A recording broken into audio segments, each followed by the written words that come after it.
Well, greetings and salutations, everybody. Welcome to my YouTube channel. My name is John Campea, and this is Open Mic, where we, a bunch of friends standing around a virtual watch grill, just talk about whatever comes to mind, mostly revolving around our favorite topic, of course, movies, some television, some sports, whatever it is you guys want to talk about.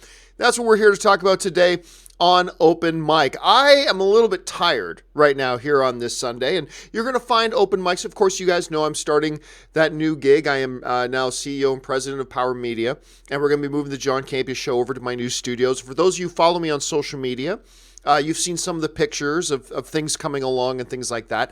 But anyway, went to Vegas this weekend, and my wife Ann has this friend of hers named Doris from the Hong Kong Hasbro office in town, and she's never been to Vegas. So we said, well, let's just go to Vegas, and had a great time. Ann and Doris is still there. They're not coming back till Tuesday. But I came back here today so I could do open mic today. And of course, do the John Campea Show in the morning. Had a good time. Now, some of you, a lot of you guys write to me and say, John, you go to Vegas a lot. I say, yes, I do. I really love Vegas. I love eating there and I love playing poker. So I do go to Vegas a lot. Me and Ann go to Vegas a lot.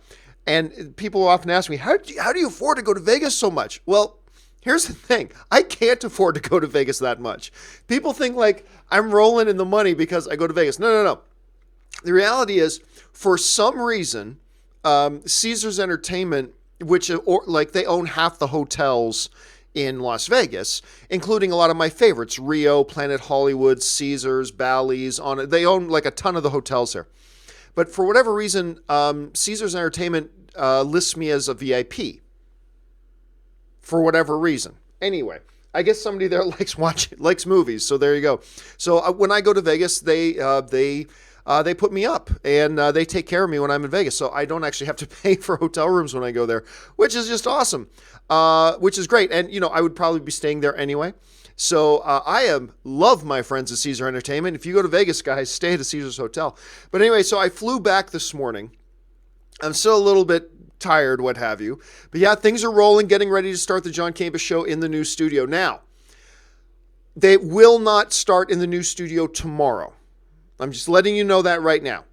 The John Campea Show will not be shooting from the new studio tomorrow. They will be shooting from the new studio this week. But whether that's going to be Wednesday or Thursday or Friday, I'm not really sure yet. It will be from the studio this week. It's just not going to be tomorrow, because what we were aiming for tomorrow to be the date that we launch it, but we have other shows that I'm responsible for over at Power Media, and we have clients that we have to provide those shows to, and we ran into some hiccups with some of them. So the last week or two has been really busy getting those shows all put together and delivered to the clients and all that kind of stuff. So it's been busy. We've had to push off the John Campea Show a little bit, but it is going to start shooting from the studio this week. I'm very excited to start shooting from there, and I'm very excited to have Courtney joining me as well. So, of course, you guys met Courtney Ray Allen. Of course, an introduction video to her is up on the channel. And I'm really excited for her to get started so we can get the movie news feed started again. Of course, Courtney's going to be running the movie news feed, which I'm very pumped about. So, yeah, lots of good things happening. I hope you guys are having a great weekend so far. So let's not waste any more time. Let's dive into it and get to the first live question today. And the first live question today comes to us from Eddie Burton, who writes, I have a theory in Avengers 4. There is no final Thanos fight with the team. I find that hard to believe. I always saw it as because of the gauntlet, Thanos is unable to fight. Eddie continues. So Tony tracks down Thanos at the cabin he was at in Infinity Wars and finds him weak and broken, slowly dying. Stark and Thanos have a final battle of wits. What, like Vincini and the Man in Black in Princess Bride? So clearly, I could not put the poison in the cup in front of you. Is that what you're suggesting? Is that what's going to happen? We're going to get a battle of wits. Look, I like the idea. I like the way you're thinking, right? You're thinking a little bit more outside the box, and I like that. But I don't know that I buy into your theory for a couple of reasons. One, Thanos is weakened, but nothing says he's unable to fight. Nothing says he's unable to fight. He's weakened, for sure, but nothing says he's unable to fight. That would also be a little anticlimactic. Really? Your final, your big end of the 10 years of the Marvel Cinematic Universe comes down to a battle of wits? I don't think they're going to do that. I really don't think they are. Plus, Tony tracks him down. Tony has no idea how to search for somebody in outer space. Tony is a great electrical engineer. He's a great engineer, but he has no idea how to track people down in outer space. Also, I think if it's going to come down to Thanos and any one person, I think it would probably be Captain America or Thor, for that matter, or Nebula. There's a connection there in the comic books with Infinity War and stuff like that with Nebula too. So I don't know. I look again. I applaud the thinking outside the box, Eddie. I really do. And who knows? Maybe they go something like that. But there's just several instances in there I just don't buy into. Particularly the whole ending this 10 years of the MCU with a battle of wits. Nah. And I really do think I don't think it'll be a one person against Thanos. I think it'll be a team. I think it'll be the Avengers versus Thanos. And who knows? Maybe it's not even Thanos that's the end fight. Maybe it's not even Thanos that it's the end fight. Nothing says Thanos is going to be in Avengers 4, but nothing says he has to be the big baddie of Thanos 4. There could be another threat that needs to be taken on. Who knows? Lots of possibilities. But Eddie, your theory is, even though I don't agree with it, it's every bit as plausible as any theory I have. So good for thinking outside the box, man. All right, let's move on here. Jonathan C. writes, just watched Blade on Netflix and was wondering, could it be possible that Blade was the first movie in the MCU? No, the first movie in the MCU was not Blade. The MCU is a new incarnation. It's a new thing. So I really like Blade. I much prefer Blade 2. I actually think Blade 2 is even much better. The first Blade was good. The first Blade is good. I like it, particularly for its era. You know, in its era, it was a really good example of what comic book movies could do and could be. But to me, Guillermo del Toro just took it up another level with Blade 2. I mean, I just love Blade 2 even more. But no, I don't think it's in any way connected with the MCU. Mike Hill writes, who wins between Smaug and the Balrog in a fight? Oh, I think Smaug. Yep, I think Smaug wins that fight. You know, it took everything that Gandalf had. It took Gandalf killing himself to take him down. And now you could make an argument that, you know, Smaug was taken down by one guy with a big giant arrow, but there was a lot that went into that. So I'm going to go Smaug wins that fight. Maybe I'm wrong, but that's how I'm going to guess. All right, Grandmaster writes, John Williams, one of my favorite composers, won 5 Oscars out of a stunning all-time record of 51 nominations. But his last win is 24 years old, Schindler's List. Do you think he will win one last one before retirement? I don't know. It's hard to say. It's hard to say. I mean, the John Williams record just kind of, again, highlights, I say this all the time, guys, the Academy Award is the single hardest thing in anything to win. It's just the single hardest thing in anything to win. Because not only do you have to give like one of the greatest performances of, whether it's performance as a director, performance as a writer, performance as an actor, performance as a composer, performance as a costume designer, whatever. Not only do you have to deliver, you know, maybe the greatest performance of your career, you got to just sit there then and hope and cross your fingers that nobody else does something a little bit better than you. And unlike sports, there's no playing defense in the Oscars, right? Like in sports, you can try to stop the other guy from doing well. You can't do that in the Oscars. It's just one of those wild crapshoots. And you're right, it is really crazy when you think about the fact that John Williams hasn't won an Oscar since Schindler's List. I mean, how greedy does the guy need to be? He's got 5 on his mantle, right? But it is crazy, pretty crazy when you think of it in those terms.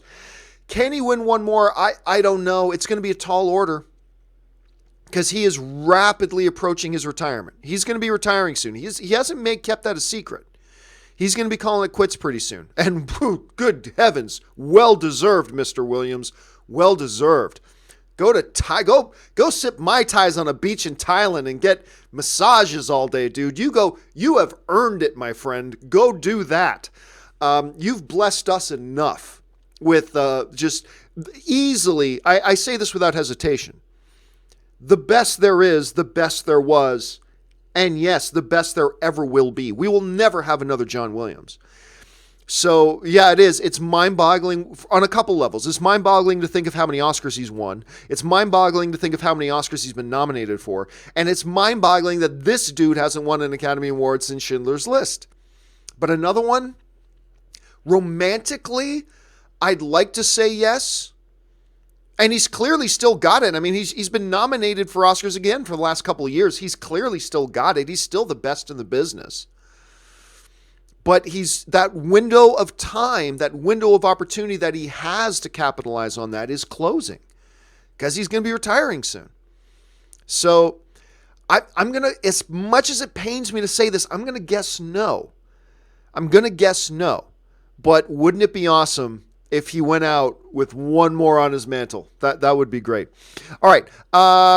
Shattergate Studios writes, just saw First Man, and though I found Gosling's performance was very interlaced, it also seemed completely in line with a man who was emotionally destroyed by the loss of a child. The film was about loneliness, not space. I've heard others describe that as well, but having sat through the movie, I don't know that I would describe the movie about, I don't think the movie's about loneliness. I think there is a sub-theme in First Man about loneliness. There's clearly a sub-theme there. But as an audience member who sat down and watched First Man a couple of times, I would take issue with saying that the definitive theme of First Man is loneliness. Not the movie I watched, at any rate. And I still just find, even given everything we know about Neil Armstrong and all that kind of stuff, I still find the decision questionable to desaturate the character, so emotionally desaturate the character. It just went a little bit too far, in my opinion. But nonetheless, the movie's brilliant. I mean, it's inspiring. You walk out of that theater thinking, what can I do today that's great? I mean, and I think that was really ultimately the purpose of the film. So yeah, it was absolutely remarkable. I completely loved it. And I'm going to watch it again. Anne hasn't seen it yet, so that gives me an excuse to see it at least one more time. So if you guys haven't seen First Man yet, go give it a shot. All right. The Halo Brony writes, I just watched The Day After, 1983. Whoo! My family wouldn't let me watch that. I don't think my mom let me watch that when I was a kid. I was like 10 or something like that. But everybody was aware. It was a TV movie. Let me finish reading the Halo Bronies thing. I just watched The Day After 1983, and I felt sick for how real this movie is. Screw all horror movies. The Day After is a true horror. It's on YouTube. Yeah, and it is on YouTube, by the way. You can watch the whole movie on YouTube. I believe it was done as a miniseries, like a 2-part miniseries on television. It wasn't a theatrical film. And the basic idea of The Day After is it imagines the world and tensions between the U.S. and Russia over Germany, which isn't an issue anymore, but we're building up over Germany, and ultimately it led to nuclear war. And half the movie kind of is the build up to the nuclear war, and then the second half of the movie is kind of the fallout afterwards. And there's no happy ending. There's no hero.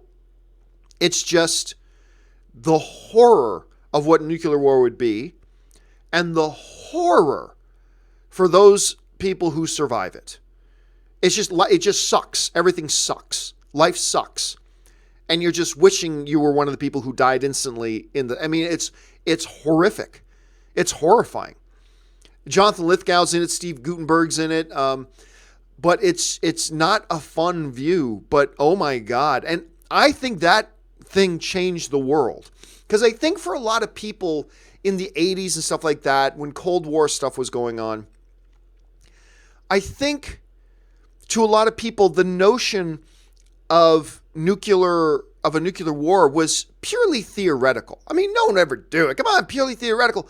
And it was this television movie kind of changed the cultural narrative, because it made everybody realize, oh yeah, there's nothing cool about that. No, make sure that never happens, please. Please make sure that never happens, because it's the end of the world. It's the end of the world. It's horrific. If you get a chance to watch it, I mean, obviously the visual effects are laughable and all that. Yes, because it's 1983.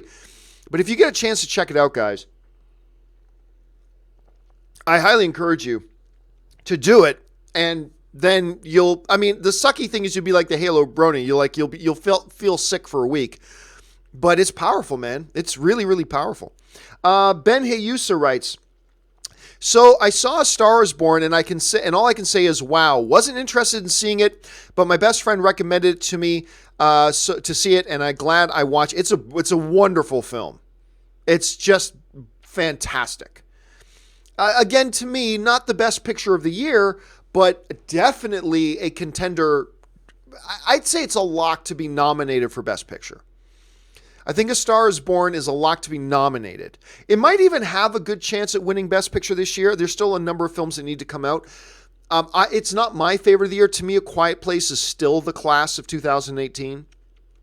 That movie to me is still that is the movie that has stayed with me the most. And the more I think about it, the more remarkable what John Krasinski was able to do in it. But hey, look, there's no sneezing at the job that Bradley Cooper did in his first directorial effort in A Star Is Born. I mean, he did a fantastic job. Lady Gaga was really a revelation. I guess we shouldn't be surprised because she's actually been acting for a while. And it was the perfect role for her. But it's a fantastic film. If you guys haven't seen it yet, do yourself a favor, go check it out. Spencer Smothers writes, have you finished Better Call Saul? Nope. I got up to the end of season 2 and I just haven't watched it since. I just really haven't had time. I've really enjoyed what I've seen so far. But yeah, I got up to the end of season 2. I have not had a chance to crack into season 3 yet. So that's as far as I've gotten right now. And to be honest with you, I'm probably a few weeks away from being able to start into season 3 because things are just really busy right now. Let's see. Ben Hayusa follows up with, also, I've been jamming Eminem's Venom song every single day whenever driving anywhere. It's a badass song in my opinion. It fits Venom perfectly. You know what's funny? I can't remember if I mentioned this on one of my shows the other day or not, but I remember I heard Eminem's Venom tune before seeing the movie. And I thought, it's all right. It's all right. But then I saw the movie, right? And then the Venom song comes on, and it's a totally different experience. It's like, oh, of course, this was a song meant to be experienced immediately following seeing the movie. That's what this song is how this song is meant to be experienced. Because I'm telling you what, listening to that song after seeing Venom was a totally different bag. Totally different thing. All of a sudden, I loved the song. And now listening to it again, I have a totally different appreciation for it. But it's just so weird because listening to it for the first time out of the context in which it was meant to be experienced, I remember thinking, yeah, it's okay. It's all right. It's not bad, but it's nothing great. And then you experience in context, it's like totally changes the experience. It's really weird that way. All right. Spencer Smothers writes, you have to make Happy your next binge. Dude, there are so many reasons why it's absolutely ridiculous that I haven't watched this show yet. Number one, because I'm having so many people tell me I've got to watch this thing. Everybody tells me how great it is and I got to watch this thing. But number two, a buddy of mine directs it. A buddy of mine is a showrunner on it. And I remember, his name's Brian Taylor. He's one of the dudes who like kind of facilitated me meeting Anne. Anyway, Brian's a great guy. And when I first saw, do you remember Nicolas Cage just did a movie where it's kind of like a zombie movie, except some kind of virus takes over people that makes them compelled to want to kill their children? I think it was called Mom and Dad or something like that. I can't remember. But I remember, this is going back a number of months back. But I remember I finally saw the trailer for that movie. And I loved the trailer because I knew Brian had flown off somewhere to go direct another movie with Nicolas Cage. And the trailer dropped, so then I watched the trailer. And so I picked up my phone and I texted him just to say, dude, I just saw the trailer for this, and the trailer's awesome. I love it. And he writes me back and says, hey, man, thanks, and blah, blah, blah. He goes, by the way, have you seen Happy yet? And I didn't even know what he was talking about. Honestly, I had never even heard of Happy at that point. And no, I have still not seen it. It's just funny how much people keep, like how many of you guys keep telling me I need to watch this show, and I got to get on that. I absolutely got to get on that. All right. Ben Rayner writes, Iron Spider brought Filthy and watched Kiss Kiss Gang Bang, and now his crotch itches. It's funny what things I say stick with you guys. I don't know if that's a testament to me or if that's a testament to you guys. Which things I say that stick with you. Like, I can say, peace is a wonderful thing. That's an awesome saying. Peace is a wonderful thing is a great saying. Why do you want to put that? But no, I say, my crotch itches. You guys have to understand the context of that. But anyway, I say my crotch itches, or I accidentally say kiss, kiss, gangbang. Those are the things you guys turn into hashtags. So I think it's more a testament on you guys than me. Anyway, it's all good. Patrick Conway writes, how did you feel when Fox X-Men first broke canon? If you're talking about like broke canon with itself, like not canon with the comic books, because I don't care about that, but broke canon with itself, I didn't really give it much thought. I really didn't give it much thought. I mean, it happens immediately. I mean, like going like right into X-Men 2, certainly into X-Men 3. But yeah, again, continuity schmontinuity with X-Men, right? That's they don't care. They never have. You can have one guy playing Sabretooth one film, another guy playing another film, having another guy playing Sabretooth, but not just a new actor, like a totally different backstory and a totally different character altogether that's still Sabretooth. You have one guy in one time era playing Caliban in one film, a totally different time era, and a totally different dude with a totally different type of character playing Caliban in another film, and on and on and on and on. So, but honestly, I think right away, I don't think I ever gave much thought to it. I never did. It's just like, it became clear to me as a fan of the movies that Fox, when it came to their X-Men franchise, was only interested in making the movies as good as they could. Sometimes they succeeded. Well, more often than not, they succeeded, and sometimes they failed. But all they were really cared about was making the best movie possible. And many times they did a really good job with it, sometimes not so good. And they really weren't concerned with continuity. They really weren't. They didn't care. They seemed to bring the approach that they didn't think the audience cared either. And guess what? For the most part, they're right. The audience didn't care.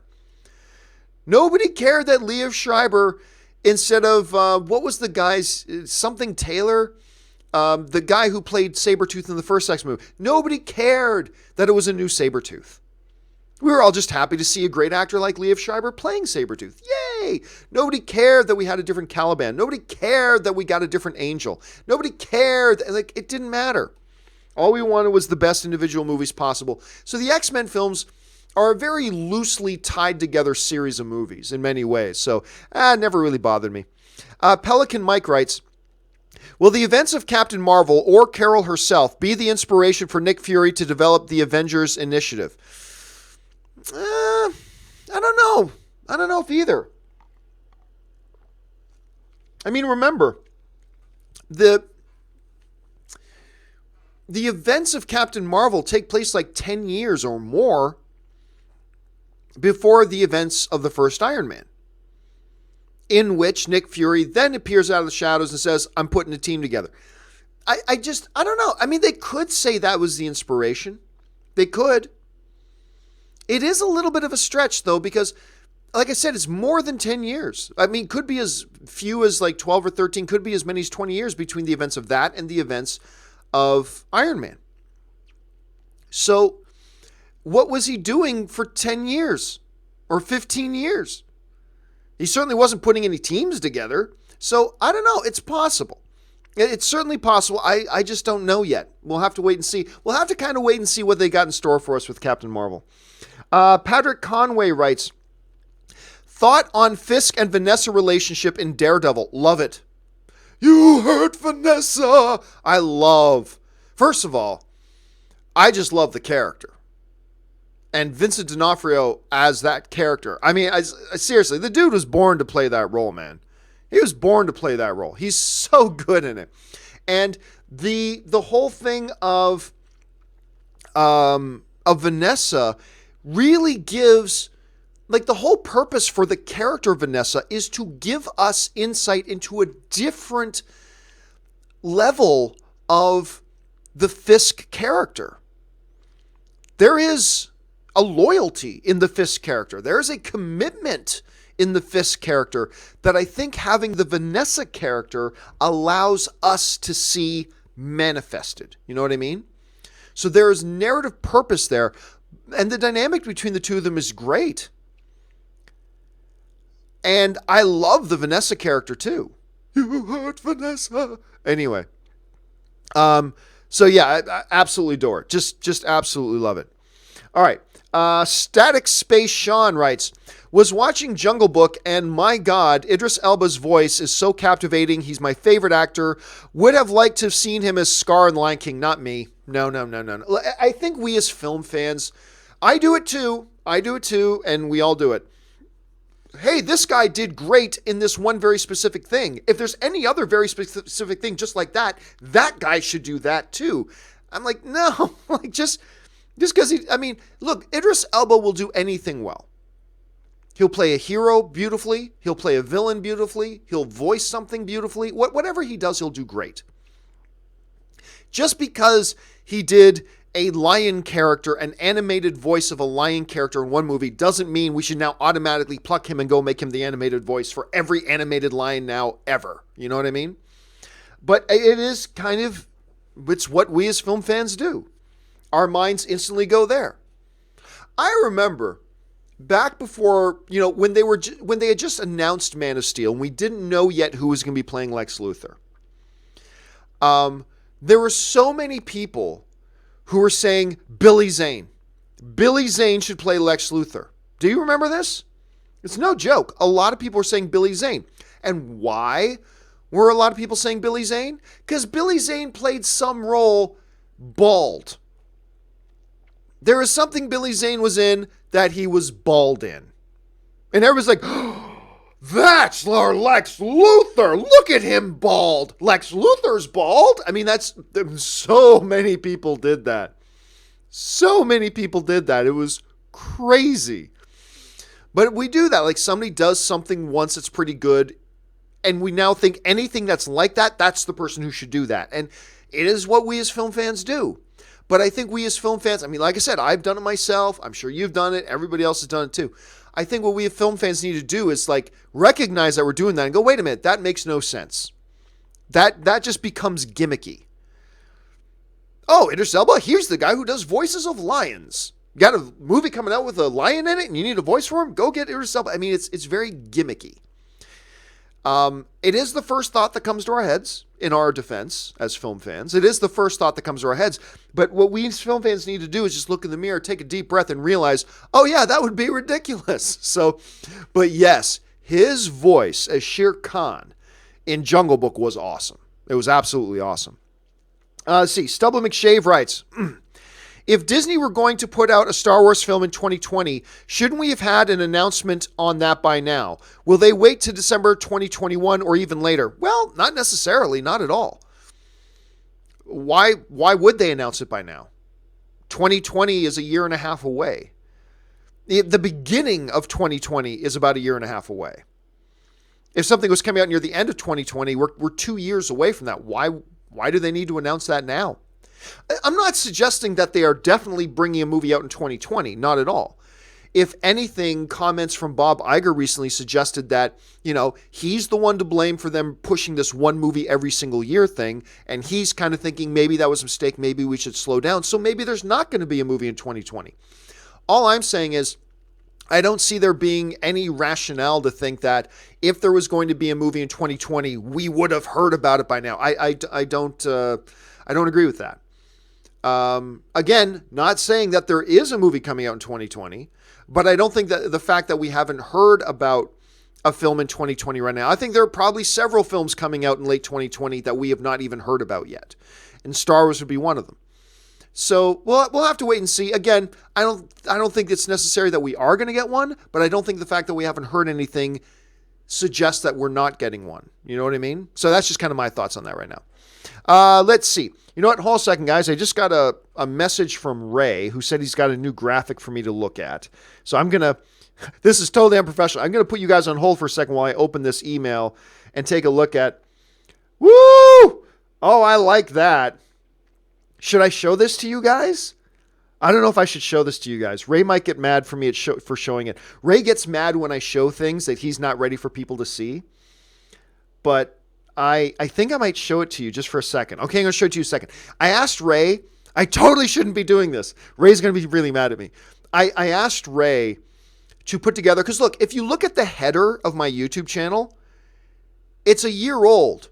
It's back when the show was still called the John Campea Podcast. It's not even called that anymore, right? It's the John Campea Show. The header image of my YouTube channel is so out of date. It's crazy. So I finally asked Ray if he could please put together for me a copy of or put together a new image for the header image. So he just sent me my first look at it. I'm still trying to decide if I should show you guys or not. Let's see. Should I show it to you? Should I show it to you? I'm going to show it to you. And I'll just deal with the repercussions later. So here's the image that Ray has put together. This is going to be, at least I haven't given him any notes yet, so it'll probably change a little bit. But I'm just going to make it a little bit bigger so you can see it. So we would replace the header image, the current header image of my YouTube channel, and replace it with this. I like it a lot. I like this a lot. But I don't know. What do you guys think? So again, this is nothing. This is just the header image of the YouTube channel. It's not meant to be anything else. But yeah, I like it a lot. So I think I'm gonna. I like it. I mean, I've got some notes for him already. But oh, that's a great way to start it off with. That is a great way to start it off with. I like that. All right. Anyway, sorry guys.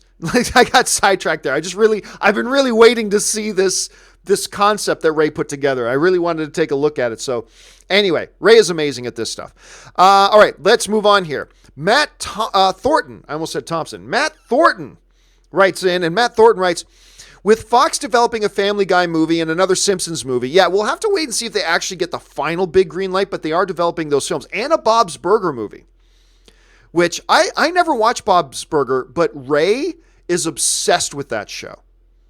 Ray is obsessed with Bob's Burger. But anyway, so they're also developing a Bob's Burger show. With Fox developing a Family Guy movie and another Simpsons movie, I am curious to see if I'm actually to see an actual Family Guy movie. I can't see a second Simpsons movie doing as well, as now the show is a shadow of its former self. Dude, I'm telling you what, I think a Simpsons movie would do even better than the first one.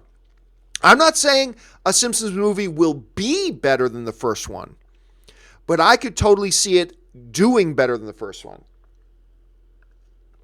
There is, regardless of how many people actually watch the show, and there's still a lot of people watch The Simpsons, there is such a nostalgia factor to The Simpsons. You now have like 3 generations of people who have been watching The Simpsons. And you put out a feature film now, it could do even better than the first. Despite the fact that I don't disagree. I mean, I don't think the show is a shadow of its former self. It's certainly not as good as it used to be. But I disagree that it's a shadow. It still does some pretty funny stuff from time to time. And I don't watch it regularly. I don't. But I know whenever I'm sitting around in like Hulu, I've got like 20 minutes to kill. If I pop on a Simpsons episode on Hulu, and it's one of the newer ones, they usually have some pretty good laughs. Not nearly as good as, the first, season 3. I think The Simpsons peaked in season 3. Season 3 is like one of the best seasons of television ever. Anyway, but that's when the show season 3 was when The Simpsons, because a lot of you guys don't remember this. The Simpsons started off as a Bart Simpson show. The focal point when they started The Simpsons show, Bart was the central figure of the show. And it was around season 3, maybe into season 4, that transitioned and they made Homer the new central figure of the show. And I think that was a very wise move. I think Homer it was a person that a lot more of us could relate with, I think, and that we just adored and loved. And Bart was as great as ever. But anyway, I'm going off on this weird rabbit trail. I think a movie could do well. I remember hearing Seth MacFarlane say that this was going back like 2 or 3 years, but he said, I believe he said that if they do a Family Guy movie, he'd want to make it rated R. Because he would want to be able to do the things he's wanted to do with Family Guy that he could never get away with because it's on network television. And he said he'd want to take advantage of that and would probably most definitely make a Family Guy movie a rated R movie. Whether or not he actually does that, and whether or not Fox will let him do that, remains to be seen. But it's going to be interesting to see how this whole thing develops. All right. Chris Miner writes, love your show, John. Thank you so much, Chris. Saw First Man, hell of a movie, like you said. I know it's way too early to tell, but what Oscar nominations do you see it getting? It is very early to try to predict because, again, there's still many Oscar-contending movies that haven't come out yet and that we haven't seen. However, I could see it getting nominated for Best Picture. I can see Claire Foy getting a nomination. The score in it is fantastic. The visual effects are fantastic. The costuming is fantastic. It's not just the artistic awards. There's a lot of the technical awards too. I mean, costume and those things are artistic as well. I shouldn't have said it that way, but it's not just the big sexy awards like director, best picture, but a lot of the technical awards too. It's not often that you get like a movie that really could run the gambit on all of them. And First Man is just such a well put together movie, from the storytelling and the narrative all the way down to the details of it, how it looked, how it felt, how it sounded, all that kind of type of stuff. They did just such a good job with it. I could see it getting a lot of potential nominations. Stubble McShave writes, every Christmas in Sweden since the mid-1980s, they show Ivanhoe with Anthony Andrews, James Mason, Sam Neill, John Rhys Davies, Julian Glover, and Olivia Hussey. It's really good. Have you seen it? That's the television one. I never have. Like when I think of Ivanhoe, I think of the 1960s one with Elizabeth Taylor. That's the one that was theatrical. That's the one I think about. But I've had other people mention that Ivanhoe on this show. A lot of people have been bringing up Ivanhoe lately. This one was Sam Neill, but I believe, if I'm not mistaken, that was a made-for-TV one, and I never did see it. I never did see that one. The only one I've ever seen was the 60s one. I don't even think that's the original. I don't even think the one with Elizabeth Taylor is the original. Something tells me there was another one before that. Anyway, so no, I have not seen the television one. All right. Javier Rios 405 writes, so that's it, huh? We're some kind of Suicide Squad. It is crazy how much what I'm sure was meant to be a small throwaway line by the writers, kind of as a little wink, just kind of caught on. Some in good ways, some in bad ways. Some people use it as a way to reference a movie they really like with the Suicide Squad. Some people reference it as a way to mock the movie, like the Martha line in Batman vs. Superman. It is weird. The line itself is as polarizing as the movie is, right? I still stand as I'm somebody who liked Suicide Squad. I had fun with it. It's a hot mess of a movie, had fun with it. I thought that line should not have been in the movie. I didn't. I'm the one of the guys who did not like that line myself. Let's see. Cal L writes, hey, John, just wanted to say congrats on the new studio and looking forward to you hosting with your new co-host. Thank you so much, Cal L. Courtney is really excited. Every time she and I talk now, she's just bursting. Like, she's like, can we start tomorrow? Can we start? Like, she's just constantly like at me as to when can we start this thing? Like, she's so ready to get this thing moving. I am so ready to unleash her on all of you guys. The thing I am most excited about is the fact that we're getting the movie news feed segment going again. Because it was an important segment. I mean, it was only like 5 minutes long, but we put so much information in it that I hated the fact that we had to stop doing it because it was too time intensive. I couldn't do it by myself anymore. I just didn't have time to do it. And now that we have somebody with a broadcast journalism degree who is really skilled at writing these stories up and presenting them, I'm so thrilled that we're going to be able to get the movie news feed going again and that she's doing it. So thank you so much for the kind words, Kal-El. Murray Reich writes, what are we going to have tonight? Tater tots and chocolate. I'm telling you what, Anne still says that randomly. Out of nowhere, she'll just say that line and giggle. I think that was her favorite line in the movie. So what's on the menu tonight? Tater tots and chocolate. And you know what? It's one of those things where it's all in the execution. Because if I had read that script, it's all about execution. Because if I had read the script before seeing the movie, I would have read that line and said, oh God, oh, that's going to be a painful moment in the movie. That's a stupid line. That is so dumb, but it's all in the execution. Because by the time we get to that point in the film and we get to know the dynamic between, well, first of all, we get to know the symbiote a little bit better and we get to know the dynamic between Eddie and the symbiote, that when they hit you with that line, it was freaking hilarious. I laughed myself stupid when I heard that line. It's so good. But again, it's all in the execution of it. Kal-El follows up with, I watched Crazy Rich Asians, and man, I connected with a lot of the movie. Showing different types of cultures in the movie was very relatable. The divine Michelle Yeoh, as you called her, she is amazing. Michelle Yeoh is amazing. Whether she's, playing a captain in Star Trek Discovery, whether she's in Crouching Tiger, whether she's in any of the stuff that she does. She's so good. Always. You can just automatic. Just check it off right away. If you put her in your movie, that role's going to be amazing. She's great. Here's the thing, though. I don't know how relatable the movie is. It's a movie about these people who lost count of how many billions of dollars they have and have no worries in the world. I mean, don't get me wrong. I love the fact that it is a movie that doesn't take place in America. I love that. I'm going to watch 50 movies in the next 3 weeks that all take place in America.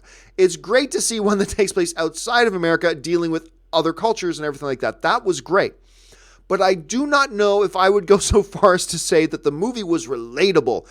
I'm sorry, Ken Jeong's family was one of the poorer families in the movie, and they had $1 billion, right? They lived in that, quaint, cozy little mansion, and they're the poorer people in the movie. So there are many things I like about Crazy Rich Asians. I don't know, Cal, if I would say relatable was one of them.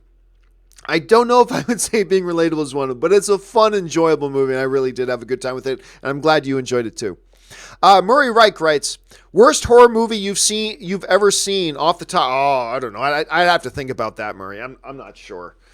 There are many, many, many, many, many, many, many, many, many bad horror films. And because, horror films are the films a lot of filmmakers would cut their teeth on because it's one of the easier. I said this before, I'll say it again. Making a horror movie is like poker. It's like poker. You can learn to play poker in 5 minutes. 5 minutes. It'll take you a lifetime to master. Making horror movies is probably the easier genre, probably one of the easier, if not the easiest of the genres to make a horror film. But to make a truly exceptional horror film might be one of the hardest things, right? Could be one of the hardest genres to make a truly epic horror film. Making a horror film, the easiest. Making an epic horror film may be the hardest. It's much like poker in that way. So I have seen far more bad horror films than I've seen good. So I don't know, maybe like one of the Critters movies, not the first one, but maybe one of the Critters movies. Again, hard to say. There's just so many possibilities. This is one I'd have to think about for a while. Leo Milmet writes, the dude who walked in the theater lobby, I was in a Venom mask. Oh, I remember this. That's right. Leo wrote in a message the other day about how he went to go see Venom and some guy came through dressed as Venom in a mask and it was a little bit disconcerting. And I was a little bit surprised by that because it's like most movie theaters have a rule now, an understandable rule, that you cannot come into their theaters with your face covered, either in makeup or in a mask. And I appreciate that rule. I think it's a good rule. Anyway, so Leo's following up on that. The dude who walked in the theater lobby I was in a Venom mask was an employee. Well, that makes sense. That makes more sense. Was an employee. I found that out when I sent a complaint to the manager. He had no intention of scaring or hurting anybody or doing anything. It just looked like he did. Yeah, and again, knowing they should have thought of that. Knowing that we all know there's a rule in movie theaters, you can't be in there in a mask with your face covered. And then some dude comes walking in like that can be disconcerting. If I was an audience member, I'd be like, that doesn't feel right. That would be a little bit disconcerting. I don't think anybody needs to be fired over that or anything, but I think they should learn a lesson here and make sure that doesn't happen again. Javier Rios 405 writes, why did George Lazenby only do one Bond film? Well, if I remember correctly, and I'm not a expert on Bond lore by any stretch of the imagination, but if I remember correctly, George Lazenby was actually a little bit of a baby. He did one film, and it was one of the first acting gigs he ever had. And then he whined like a little suck afterwards that the producers didn't respect me. They didn't take any of my ideas. It's like, dude, you're the actor. Shut up and do your job. And he was just like, I don't want to be Bond anymore. All right. And I remember his co-star, one of the leading ladies in the movie he was in, His Majesty's Secret Service. I'm trying to remember the actress's name. But I remember she talked about it afterwards, and she said he was just impossible to work with. She said working with him was like you're just constantly having to feed his ego. Now, I don't know anything about George Lazenby other than the fact that he was a Bond in one Bond movie. I don't know anything about the guy. For all I know, he is the greatest guy in the world. But yeah, his departure out of that was kind of unceremonious. For all I know, they told him already that they weren't going to have him back. But no, I just remember him publicly saying he didn't want to be. He just complained a lot about it because, I don't know, he didn't get enough respect being in the movie. It's like, dude, shut up. That's my attitude at any rate. And then hearing from his co-stars that he was just unbearable to work with. So, I mean, I think that's what it comes down to. But again, I am not an expert on the history of Bond. You might want to look that up a little bit more there yourself. But yeah, as far as I know, he only did one Bond movie because he said he didn't want to do it anymore because they weren't giving him enough respect. So they went and got somebody else. Let's see. Leo Milmet writes, congrats on the new everything. Love your work. Thank you so much, Leo. I'm looking forward to getting everything. I've already started with the new everything. Like the last couple of weeks, since October 1st, I do the John Campea show in the morning, run downstairs, throw some food into my face as my brunch, as my breakfast and my lunch, and then I hop in the car, drive to Hollywood, and I'm there for the rest of the day. So we've already started that, but I'm very much looking forward to getting the John Campea show started there because I think it's going to just take it to the next level. I'm very, very excited about it. So thank you for that, Leo. Javier Rios 405 writes, would you rather see Taika Waititi return to direct a potential Thor 4 or have a completely different director helm the franchise? I am the type of guy that I don't like a director staying on a franchise for too long, but just for a second one, I'd love to see him come back. I would love to see him come back and really cement this evolved Thor. Because remember, the Thor we got in Thor Ragnarok was a very different Thor than we got in the first Thor directed by the great Kenneth Branagh. And I love that. The first Thor, by the way, just for the record, the first Thor movie is still my favorite Thor movie. It is, besides Man of Steel, I believe the first Thor is the most underrated comic book movie ever, other than Man of Steel. Man of Steel, to me, is easily the most underrated comic book film ever. But besides Man of Steel, the next one up would be the first Thor. Again, directed by the great Kenneth Branagh. But the Thor we got in Thor Ragnarok was a very evolved Thor. He was a different Thor. He had changed. The events and the experience that he had gone through all the movies has changed him. And I love where they brought him to. And it would be really neat to have Taika Waititi come back for one more and really cement that. You know what I mean? So, hey, look, I'm all for either. I'm all for a brand new director, but I'm also all for Taika Waititi come back. My first choice as an audience member would to be have Taika come back and direct another Thor if we're going to get a Thor 4, and that's certainly no guarantee. All right. Let's see. Devon Gonzalez writes, just watched Blade 1 and Blade 2. There's a Blade theme today on Netflix for the first time. Awesome movies that still hold up by today's standards. Maybe not so much the visual effects per se. Like the vampires running along the ceilings in Blade 2 did not look all that great. But look, I liked the first Blade. I love Blade 2. Love Blade 2. And Chris Christopherson was great in them. Wesley Snipes. I mean, like Wesley Snipes, despite the legal trouble and all that kind of stuff, Wesley Snipes, when it's all said and done, has had, not so much today, obviously, but has had a remarkable career.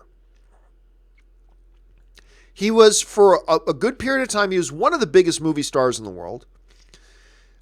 He has had a run of a lot of big films. He's had a remarkable career. But you ask most people, when they think of Wesley Snipes, they're going to think of Blade. It became his signature character, really. It's a shame what happened with Blade 3. Blade Trinity's so bad. So bad. Anyway. But yeah, Blade 1 and Blade 2, really good stuff, particularly Blade 2. Let's see. Goku on DBZ writes, good afternoon, Sir John. Good afternoon, Goku. I'm curious what your opinion is. In my opinion, the best movie soundtrack of the past 10 years is Tron Legacy. Ooh, I'll disagree with you on that. I mean, it's all subjective. Your opinion is not wrong or right. It's your opinion, and that's great. I like the soundtrack to Blade Trinity.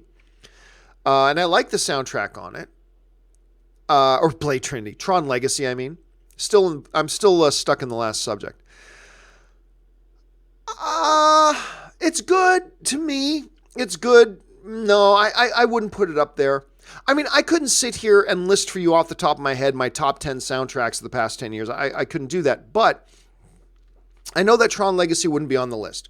Don't get me, I'm not smack talking the Tron Legacy soundtrack. I'm not saying it's bad, not at all. I'm just saying, no. And you know, I remember so many people talking about it, particularly when the movie came out. And I remember then I saw the movie, it was like, the soundtrack was good, but I didn't think it was all that great. But you're not alone, Goku. There are a lot of people that love that soundtrack. A lot of people that love it. I just don't happen to be one of them. Don't dislike it, not at all. I'm just not one of those people. All right, let's see here. Eddie Burton writes, do you think Johnny Depp is a bad investment to cast as Grindelwald due to his erratic behavior? Doesn't that make him unreliable for a big franchise? Good question. A lot of people have been asking about that. Here's what I would say. Taking Johnny Depp as Grindelwald is a risk. Taking Johnny Depp as Grindelwald is a risk. But risks can lead you to pretty big things. Taking risks can lead to big things. They can also lead to failure. That's why it's called a risk, right? Because here's the thing with Johnny Depp. Johnny Depp, when he's on, is a great actor. And you know, on screen, all other things being equal, Johnny Depp could bring something really special to this movie and to this role. He really could. He could also let his antics, his behavioral patterns, all that kind of stuff become a massive detraction from the movie and a massive distraction from the movie itself. It's a risk. It could blow up, or it could yield some pretty big rewards. If I'm a producer on a film, let's say a studio came to me tomorrow and say, John, we're going to give you $30 million. And it's up to you, but Johnny Depp says he's willing to be in this movie for a reduced pay rate to make sure we stay within our $30 million budget. It's your choice, John, as a producer, if you want to use him or not. But just so you know, Johnny Depp's interested. That would be a risk. But if I was a producer, I would weigh a couple of things. Number one, he is an elite level talent when he's on. His name recognition alone would bring a good amount of attention to my new project. The most important thing, though, is the talent. He's got that as well. So I would have to weigh that against the fact that he could, his behavior could become erratic. He could become difficult to deal with. And then the media could be talking about, because of something he does, the media could be talking about my movie in all the wrong ways instead of the way I want them to talk about it, right? It's a risk. If I'm the producer, I'm taking the risk. I am. I'm taking that risk. The potential payoff is just too big. If I could get Johnny Depp in my movie and keep my movie to under a $30 million budget, that is a risk, but it is a risk worth taking. It's a risk worth taking. It might blow up in my face, but that's why they call it a risk.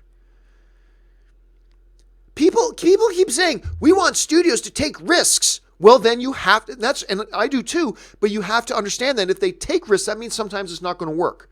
So don't complain when they take a risk and it doesn't work. Go, okay, it didn't work. But don't complain that they tried. Complain that it didn't work, but don't complain that they tried. If I'm a producer, I'm going for it. And remember this, is it any bigger of a risk right now? Honestly, guys, listen to me here. Is putting Johnny Depp in your movie right now any more of a risk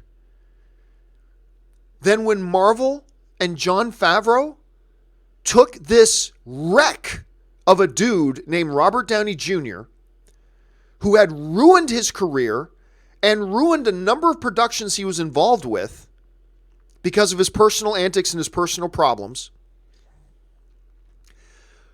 Is putting Johnny Depp in a movie right now any more of a risk than what Jon Favreau took in putting Robert Downey Jr. in this new comic book movie called Iron Man? I would suggest to you, I submit to you that them putting Robert Downey Jr. in that was the bigger risk. That was a bigger risk. Because Robert Downey Jr. had already had his spectacular fall from grace. And then he was trying to build his career back, and he landed a role, a great lead role as the main love interest in Ally McBeal, which was one of the biggest shows in the world at the time. And what happened? He destroyed it again. And all of a sudden, this character that Ally McBeal had written to become a main integral part of the show, suddenly now they had to write him out of the show. He was out of the job again. He was back in court again. The drug problems again, blah, blah, blah, blah. And now you're thinking about putting him in another project? Dude, didn't you just see he just destroyed the last project he was in because of his antics? But Jon Favreau was, this dude is a world-class talent. I believe he's got his act cleaned up. I think he'd be perfect for this role. And yes, it's a risk. Yup.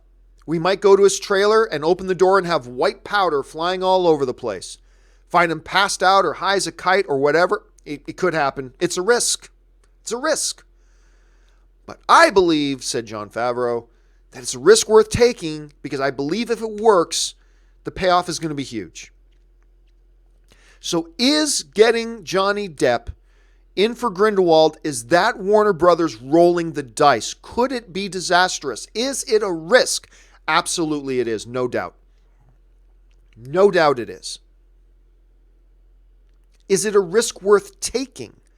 Could the payoff potentially justify taking that risk? And I would say yes. I'd say yes. There's potential there.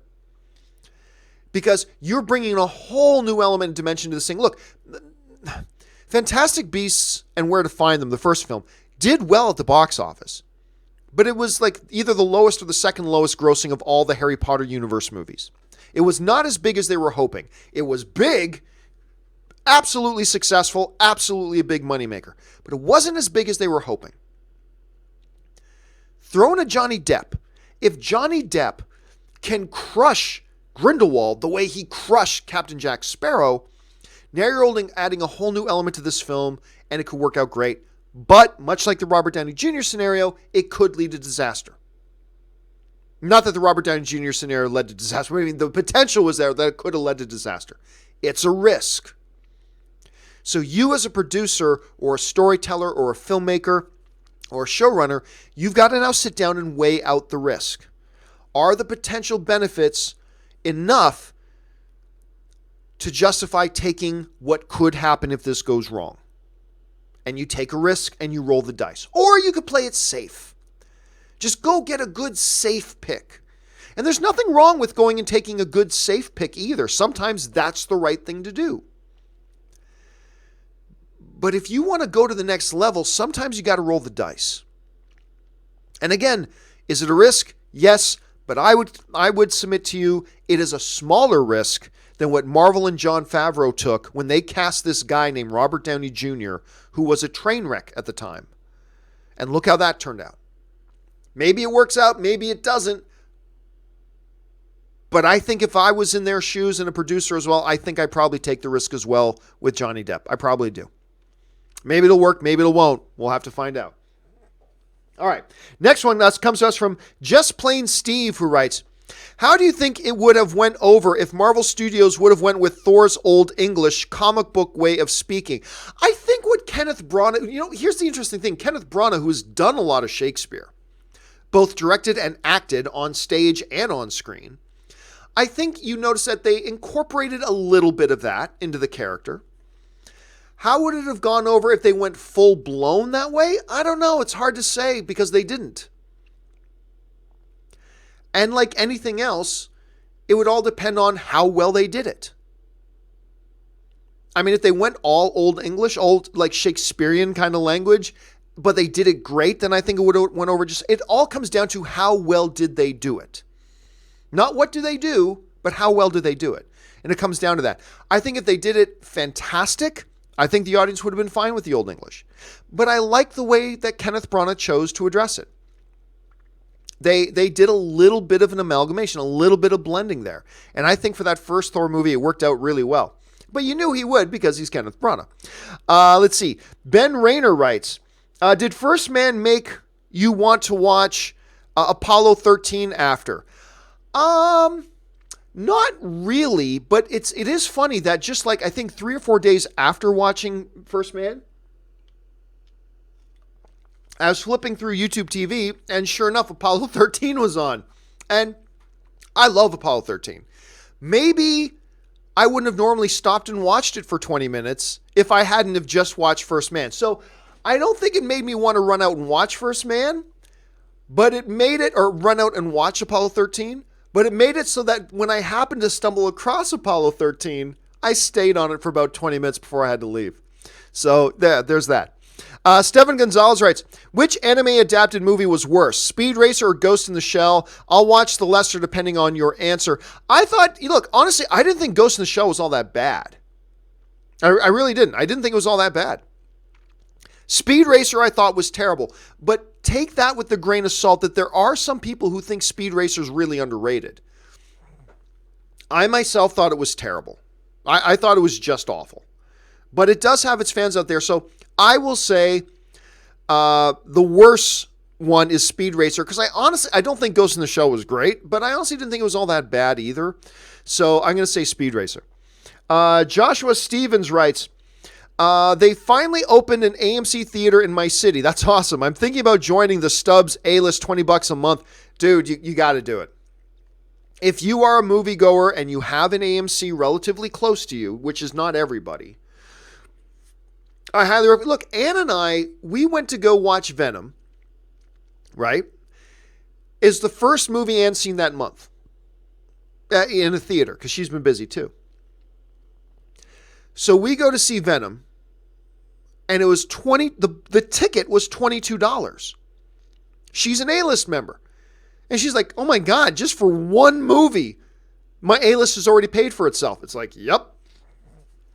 Dude, 3 movies a week at $20 a month is crazy good. With no restrictions, you get to see any movie on any screen, be it IMAX or Prime or 3D or not. You can reserve your tickets online, select your seat online, blah, blah. It's just a no-brainer. It's a no-brainer. So, yeah, good for you, man. I'm glad they finally opened one close to you, man.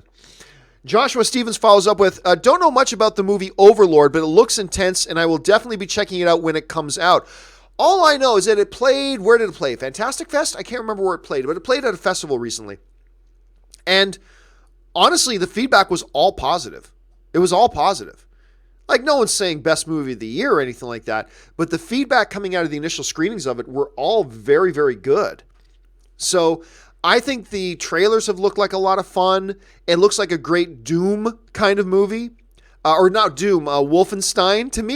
To me, you could have said this movie is Wolfenstein 3D, the movie, and I totally would have bought it. But anyway, it's looking really good. I'm excited to see it too. Michael Soleric writes, took a jump. Sorry, give me a second. Wow.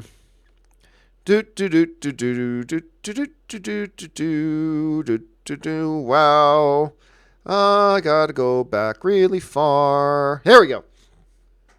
Michael Soleric writes, saw First Man in IMAX. So did I. Smaller screens wouldn't do that movie justice. I think it would be perfectly fine.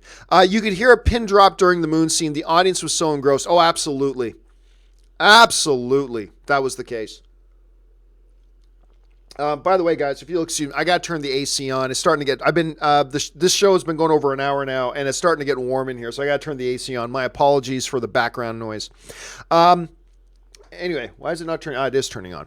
Okay, but yeah, the movie is set up in such a way that, Damien Chazelle's a director, just rivets you to the screen so much.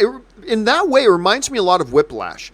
Whiplash, I found, was the same way. Like, you are so engrossed in the movie that any moments there was silence on the screen, you realized, oh my, it is so dead silent in this theater because everybody's like locked on the screen. And I completely agree with you, Michael. First Man had that kind of a feel to it as well. And one of the many things I really appreciated about it. All right, Cornflakes writes, I was with you on not liking X-Men coming over until I learned Marvel created them. I can't hate that they're getting their own characters back. Well, I mean, yes, but the people who created the comic books have nothing to do with the movies. Kevin Feige never wrote a comic book. Kevin Feige did not create the X-Men. He did not do anything. There happens to be the name of the company is the same, but it's not like Stan Lee is going to be directing these movies. You know what I'm saying? So, yeah, I just think it's unfortunate. I really do. I think it's unfortunate that the X-Men are going back to Marvel. We're losing something. We're losing some storytelling diversity. We're losing a different point of view.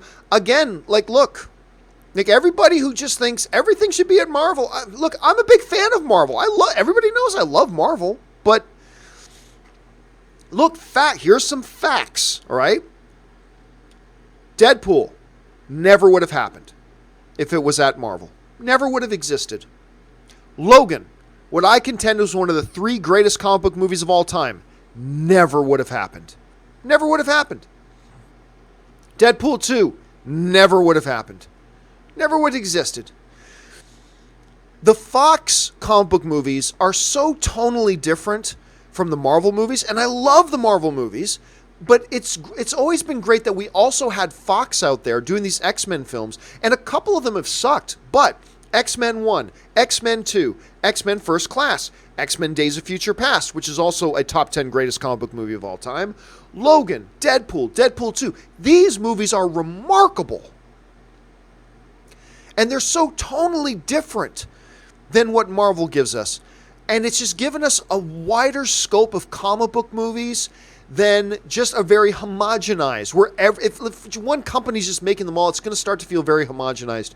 And I have all the faith in the world in Kevin Feige. I'm sure he'll do a good job, but I mean, for me, the same corporate logo that made the comic book is also the same corporate logo that's going to be making those movies. That to me doesn't counter it, But that's just my opinion. Whatever, that's just, so whatever. That's just the way I think about it.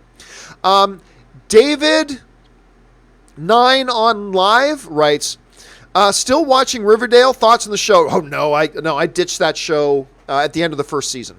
And it's funny because Ann and Kaori still watch it. And all I ever hear them do is complain about it, about how awful it is now. As a matter of fact, Kaori came over here the other night so she and Ann could watch the season premiere. I guess it's season 3 now. And like I talked to Ann the next morning because I went to bed while they were still up watching it. So I talked to her the next day and she goes, "Oh, it's so bad, John. It's so bad." So, no, I you know what? It's funny because I thought the show started with promise. I thought Riverdale started with a lot of promise. There's a lot of stuff about season 1 I appreciated. A lot of stuff about season 1 was very trash bag, like high school melodrama nonsense. But there was a lot of really interesting things interwoven with it. But by the end of the first season, I started to lose interest. I never got on board with season 2, and I just kept hearing from people that the show was a train wreck now. So, no, I don't watch it anymore. Raymond Verada writes, I guess Venom can qualify as critic-proof. Oh, not at all. No. I guess Venom can qualify as critic-proof. Besides Venom, prequels, and Suicide Squad, what films won the box office despite being panned by critics? Look, I keep trying to explain this to people. Critics do not determine if a movie does well or not. The critics influence how well a movie will do, though. Look, I told you this story before, but I'll say it again. One of the PR reps from one of the major studios once explained to me, he said, look, critics do not make or break a movie, but they have a significant impact. We believe that once you start with your middle line, like we think this movie will make this much money. Let's say $50 million. We think this movie is going to make $50 million. We believe that the critics' reviews can swing that box office dollar 10% in either direction. So a movie that would have made $50 million can make 55 if the reviews are really good. If the reviews are really bad, it could go down to 45. So you end up with this 20% window of margin, 10% on the one side, 10% on the other. Make no mistake about it. Venom made $80 million on its opening weekend, which is great. I mean, shattered expectations. But I'm telling you what, had the reviews been positive, and there were some positive reviews, but had the majority of the reviews been positive, I'm telling you, it's just facts. It would have made more. It would have made more. It could have made 90. It could have made 92. It could have made 93. Whatever. It could have made more. No film is critic-proof. Great critic reviews weren't going to take a $20 million movie and make it a $100 million movie. Bad critic reviews aren't going to take a $100 million movie and make it a $7 million movie. They won't do that, but they do have an influence. So, no, Venom wasn't critic-proof because as great as it did, and Sony's very happy, the one thing that makes Sony shake their fist now is they realize, man, we could have made even more. If we had gotten the critics on board, man, it would have made more. Because I'm telling you, and my wife was one of the people, and there are many people in the average movie-going audience, that she was supposed to go to opening night of Venom with me, saw the reviews and said, nah, I'm going to pass. And Ray went with me instead. It wasn't until 3 days later when both Ray and I told her, Ann, I actually think you're going to like this movie, that she finally said, oh, okay, fine, we'll use A-List and we'll go see it. And then she really liked the film. But look, Ann's not alone. There are a lot of people that are like that. There are people who would have gone that didn't because there were bad critic reviews of it. And certainly not everybody who saw Venom liked it. So this whole thing that any movie is critic-proof is an absolute myth. It's an absolute myth. So there are many bad movies that get great box office, but that has nothing to do with being critic-proof or not. It's about, was it marketed well? That's what it's all about. Opening weekend is all about marketing. The opening weekend for a movie is all about marketing. 100% about marketing. Do they make it look like an awesome movie? That's what it's about. It's not even about the movie. It's about a marketing company. It's about a marketing firm. And how good does a marketing firm do making it look like this movie is the best thing ever? And that's what every marketing campaign tries to do with the movie. And that's fine. That's their job. So many movies look fantastic, do a great job of appealing to a wide audience with their marketing campaign, and get a ton of people to come out and watch their movie. What happens after that? That's the thing. That's the thing. And could it have done better had the reviews been better? Yes. So, anyway, that's just kind of my thoughts on that. Stubble McShave writes, saw Spielberg talk about Lawrence of Arabia. It took 285 days to shoot. He said if it was made the same way today, it would cost around $250 million. What's stopping them from doing such movies today? Oh, I mean, the $250 million price tag. I mean, look, the real expense of a movie is in the shooting of it. I mean, you can do pre-production. I mean, it costs money to do pre-production and get it ready to shoot. It costs lots of money. But when you're shooting a movie, every hour, there's a little cash register going off. Cha-ching, cha-ching, cha-ching, cost.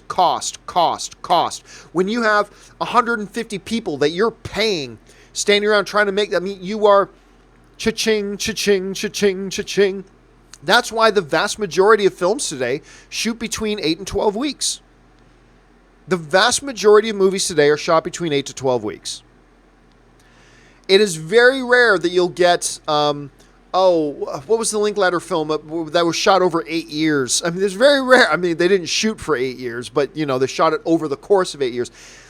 You just can't make movies like that anymore. You just can't. It's just way too expensive. Like, way too ridiculously expensive. You just can't do that. You just can't shoot them like that anymore. They plan these things out, like, down to the minute. Day one of shooting, April 24th, is this. It starts at 6:30 a.m. You have to be here. These people have to be here. Hair and makeup is going to be there. This is going to be over here. At 9:01 a.m., this is going to happen. At 9:05 a.m., this is going to happen. This is going to happen. This is going to happen. All the storyboards have already been done in pre-production. We know shot for shot what we're doing. Blah, blah, blah, blah. I mean, this is down to a T, man. Down to a T. So you just can't shoot movies like that anymore. Let's see. Javier Riaz writes, who's a better actor, Johnny Depp or Nicolas Cage? I have two different answers to that. When they're at their absolute best, Nicolas Cage. Nicolas Cage, multi-Academy Award nominee. He's got an Oscar on his mantle. That's not why he's a better actor. I just believe he is. At his best, Johnny Depp is not quite as good as Nicolas Cage at his best. However, from a consistency point of view, Nicolas Cage, his range as far as when he's at his best or not is way too wild. So, on a consistency level, I would say Johnny Depp is consistently the better actor. So if I was a producer of a $30 million film and I could either put Nicolas Cage or Johnny Depp in it, I'm probably putting Johnny Depp in it. But if I was guaranteed that I will either get the very best performance Johnny Depp can possibly give or the very best performance Nicolas Cage was capable of giving, I would probably go with Nicolas Cage. But more times than not, I'll go with Johnny Depp. Let's see. I'm Upset writes, thoughts on All Eyez on Me, biopic. It is bad. It's a bad film. It's not good, which is really too bad because you're doing a movie on Tupac and you got all the source material. The source material's there, man. So it was really a shame, but nope, not so good of a movie. Murray Reich writes, what is a typical movie cliche that gets on your nerves? Well, I mean, the one I always say, I get asked this question a lot. The one I always say is the partial information giving away that somebody's going to die. What I mean by that is this. We see this happen in tons of TV shows and tons of movies. The hero gets a phone call from Dr. X. And Dr. X says to the hero, I've just discovered who the villain is. And the hero goes, "Who is it, Dr. X?" And Dr. X says, "Not over the phone. Meet me in the graveyard at midnight, and I'll tell you there." Well, you know Dr. X is going to die before he gets to the graveyard at midnight, right? We've seen that cliche used 1,000 times in TV shows and movies. It's the one I'm most sick of. Pensive Ruin writes, Is Sony selling their movie division to Marvel maybe? No. Chris Warden writes, "Congrats on the new gig, John. You've earned it." Thank you so much, Chris. I appreciate that, man. Damian Black writes, "One of my favorite mall bits in Venom was when the cops said mask. Copy, then Eddie and Venom repeated it. Also, Lady Venom was strangely sexy." Lady Venom was incredibly sexy, the way they did Michelle Williams up that way. That was very sexy. I'll be honest with you, man, I'm not quite sure what you're talking about in the rest of it. Then Eddie and Venom repeated it. One of my favorite mall bits in Venom was when the cops said mask. Copy, then Eddie and Venom repeated it. I'll be honest, I'm not quite sure what part we're talking about, but the Lady Venom thing was, they definitely made her up pretty sexy. Chris writes, "Venom is about to pass 400 million worldwide in 10 days. This film is a huge hit for Sony." Massive hit for Sony. They are so happy about this. They are tickled and thrilled with the results this movie's getting financially. And yeah, it's going to cross $400 million soon, finish number one at the box office again. We'll talk about that a little bit more in depth on the John Campea show tomorrow. But you're absolutely right, Chris. Big win for Sony. Huge win for Sony. Sean Schaffner writes, "What is your favorite season of Supernatural?" I think like most people, I believe it's season 6, where it's the one that with the season with they're trying to hold off the apocalyptic battle between Michael and Lucifer, and it ends with Sammy going down into the cage with Michael and Lucifer. I believe that's season 6. I mean, a lot of the other ones come close, but I think season 6 is my favorite. Darius Russell writes, "It looks like Warner Brothers has found a great strategy with releasing their huge films outside of the crowded summer box office. What do you think?" Well, I mean, a lot of studios release big films outside of the crowded summer box office. Warner Brothers releases big ones too. But they're not the only ones to do it. Look, I've contended for a long time, like all the way back in my movie blog days, I have said for a long time that I believe there is an opportunity in months like September, in months like January and February. I believe there's an opportunity to make a lot of money in those months. Those months that have traditionally been used as dumping grounds for movies that studios don't have any faith in. Put out a great movie or a highly anticipated movie in those months. I have said for a long time, I believe there's an opportunity to really cash in on that. And I still believe that.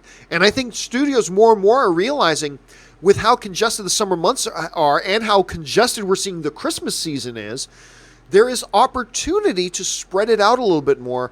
And Warner Brothers is definitely one of those studios that is trying to take advantage of that. All right. I'm going to try to zoom through these as fast as I can, guys, because I've already gone almost an hour and a half. So, and I want to get through all the questions you guys have sent in. So do me a favor, guys. Please do not send in any more questions because I'm the last one. John Hine just sent in one. His will be the last one that I take. So please do not send in any more questions. I'm going to try to get through all these ones because I want to make sure you get them answered. Here we go. There it is. Joshua Howard writes, "If I had to name my all-time favorite film, it would be The Mask of Zorro." Really? With Antonio Banderas. One I can watch it forever. I really like that one. And the dynamic between Antonio Banderas and Anthony Hopkins in it, not to mention, Catherine Zeta-Jones, one of the sexiest women of all time. It's a great film. It's a wonderful little movie. I've always enjoyed that movie. I didn't love the sequel, but that first one is great. Certainly nowhere near my all-time favorites list personally, but it's definitely one I really enjoy. I don't hear a lot of people bringing that one up. I'm glad you did, Joshua. Jovan St. Louis writes, "John, do you think Hollywood will finally embrace the younger generation of actors like..." Oh, okay, I'll second. We will finally embrace the younger generation of actors like Chalamet, Elgort, Kaluuya, instead of the same actors we've seen for decades like DiCaprio, etc. Joven, I appreciate the sentiment, but that's a ridiculous thing to say, my brother. That's a ridiculous thing to say. Every year there are new actors being introduced all the time. Some hit, some don't. The very fact that we're talking about Chalamet and Elgort and Kaluuya and others is because Hollywood puts these young actors in these movies. That's the only reason you even know those names. It's not like these guys have never been in a movie and you've been going, why don't these guys that I know by name get roles in movies? Hollywood does. They do. And all these guys like DiCaprio and everything too, remember, they were somebody you'd never heard of, and they were young actors that got a first chance, and away they went, right? And look, there are like 500 movies that come out every single year. They're not all starring Brad Pitt and Leonardo DiCaprio. Or Tom Cruise. Or whatever. Like, these actors are getting these shots, and they are getting these movies, but they don't always hit. And when they do hit, believe me, Hollywood is and always has, always desperately looking for the next star. They're always looking for the next star. Because that's good for business. And good business means more money for them, and they're all about greed. So, I mean, they have always wanted to find the next big star. So, again, the only reason you even know the name Timothée Chalamet or Elgort or what, it's because a Hollywood director or Hollywood producer or whatever has decided to put in these new actors. But we've always had these. It's just that they don't always capture the audience's attention. And when it doesn't capture the audience's attention, the Hollywood players don't go back to them so much. But you get a Timothée Chalamet, you put him in a movie like Call Me By Your Name, and it gets all this Oscar buzz, well, then the Hollywood producers want to go back to them. It's all about what does the audience do. When the audience makes Call Me By Your Name a big thing, then Hollywood listens and does something more with them. When the audience responds to Baby Driver, the Hollywood listens and says, okay, you responded to this guy. Well, we'll do more with this guy. When the audience makes Get Out a success, then it makes Hollywood go, oh, you guys liked this movie with these guys in it, then we want to do more with these guys. But Hollywood, for decades, every year makes movies with potential new stars that sometimes hit and sometimes don't, right? But it's all about what the audience responds to. But believe me, every year, every month, every week, every day, every single major studio is always looking for the next big star. They're always looking for it. And they want to elevate guys like Timothée Chalamet and so on. They want these guys. They want new breeds of actors and new stars and stuff like that. They're always looking for it. And sometimes you need a movie with someone with a lot of cachet, with somebody with a big name, somebody who's a really seasoned, proven, amazing actor, and you want to go to a Russell Crowe or a Brad Pitt or a Denzel Washington or a Leonardo DiCaprio. There are movies that call for that. But guess what? Go back to the 90s when Brad Pitt and Leonardo DiCaprio and these guys were the newer names. There were other actors that were the go-to guys at that point. And it's a generational thing. It moves and it moves and it moves. So anyway, that's just kind of my thoughts on that, Joven. Thanks for sending in the question, dude. Centaur24 writes, saw the video project Spotlight for the new Unreal Engine with Andy Serkis. Facial animation blew me away. Andy Serkis as Osiris Black is both impressive and scary at the same time. I know nothing about it. I'll be honest with you. I know nothing about it. But you talking about it, Centaur24, has made me excited. Now I want to look into and see what this thing is. I have no idea what this thing is. Project Spotlight, I'm not sure what that is.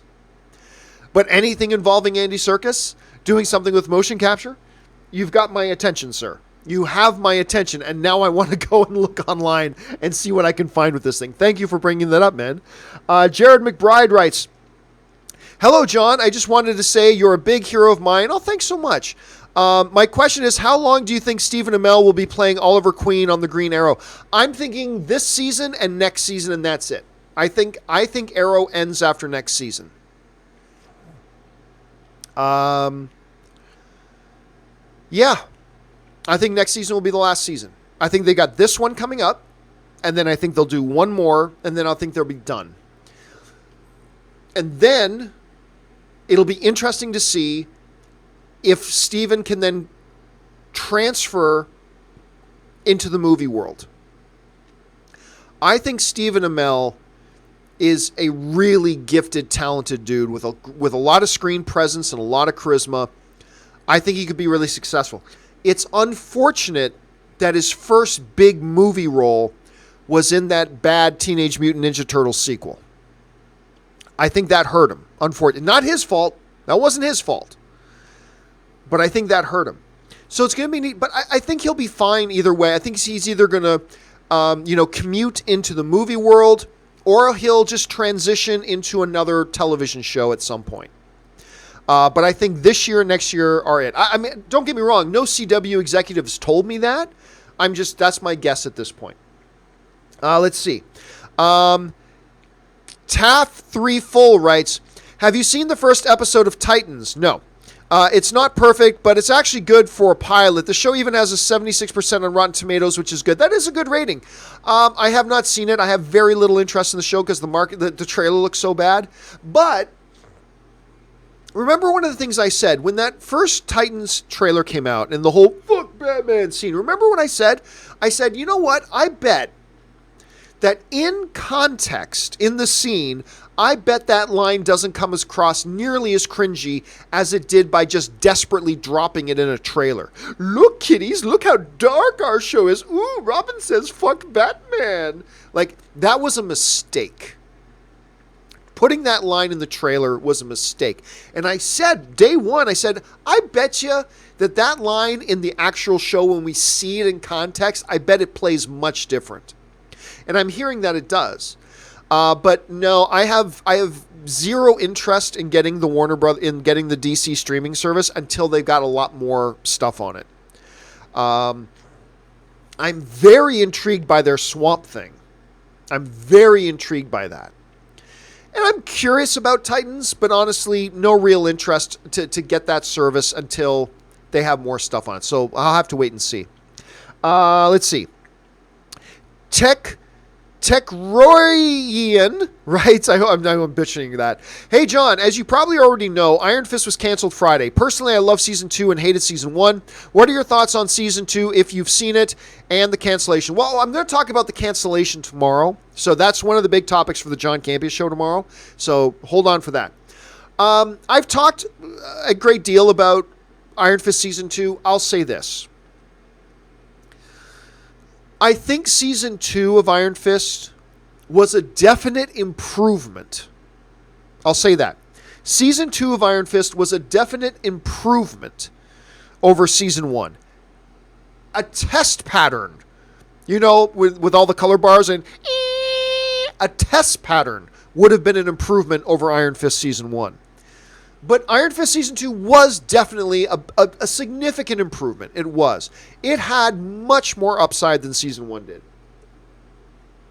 When it was all said and done, I still didn't think Season 2 was all that great. It corrected a number of things that they did badly in Season 1. Unfortunately, there were other elements they did not correct coming out of Season 1. So that's unfortunate. I'm going to sneeze in a second here. Just giving you a heads up warning. I can feel it coming.